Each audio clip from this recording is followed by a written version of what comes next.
দিশেহারা ছাত্র সমাজের আস্থার প্ল্যাটফর্ম ইসলামী ছাত্র আন্দোলন বাংলাদেশের গৌরব উজ্জ্বল ও বরকতময় পথ চলা 33তম প্রতিষ্ঠা বার্ষিকী উপলক্ষে চরমনাই কওমি শাখার উদ্যোগে আয়োজিত আজকের প্রতিষ্ঠা বার্ষিকী সমাবেশ উপস্থিত হয়েছেন। আজকের সমাবেশের সম্মানিত সভাপতি উপস্থিত থাকবেন দেশের মাটি ও মানুষের ধর্মীয় আধ্যাত্মিক রাজনৈতিক রাহবার পীর সাহেব চরমনাই সহ আমন্ত্রিত মেহমানবৃন্দ, সামনে উপস্থিত ছাত্র ভাইরা, সকলকে ইসলামী ছাত্র আন্দোলন বাংলাদেশের পক্ষ থেকে আন্তরিক শুভেচ্ছা ও মহব্বত জানাচ্ছি।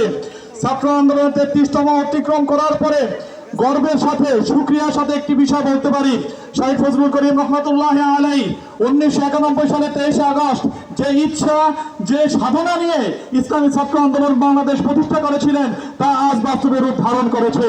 ইসলামী ছাত্র আন্দোলন বাংলাদেশ প্রতিষ্ঠা করার সাথে সাথে ছাত্র সংগঠনের সাথে মৌলিক স্লোগান জুড়ে দিয়েছিলেন, সাহাবাদের অনুসরণ, ঈশা ছাত্র আন্দোলন, সাহাবাদের নমুনায় আমাদের চলতে হবে।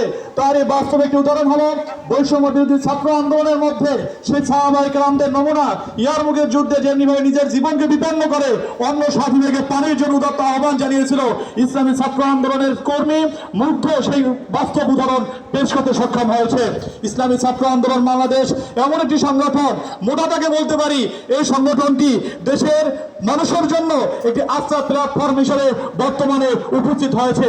অতএব ইসলামী ছাত্র আন্দোলন বাংলাদেশের সাথে থেকে নিজেকে আলোকিত করি, সমাজকে আলোকিত করি। 24শে গণবিপ্লবের পরে দেশটি এখনো নানা ষড়যন্ত্র আছে। পীর সাহেব চরমনাই মাঠে ময়দানে রয়েছেন। আমরা এখান থেকে উদাত্ত আহ্বান জানাচ্ছি, আমরা ওয়াদা করছি দেশের শান্তি স্থায়িত্ব করার লক্ষ্যে পীর সাহেব চরমনের হাতকে শক্তিশালী করার জন্য ইসলামী ছাত্র আন্দোলন বাংলাদেশ তার ডানে বামে সামনে পিছনে থেকে সর্বোচ্চ আত্মনিয়োগ করবে এই আশা এবং এই প্রত্যাশা রেখে আমি আমার সংক্ষিপ্ত বক্তব্য এখানে শেষ করছি। নাসরুম মিনাল্লাহি ওয়া ফাতহুন করিম ওয়া বাশিরিল মুমিনিন।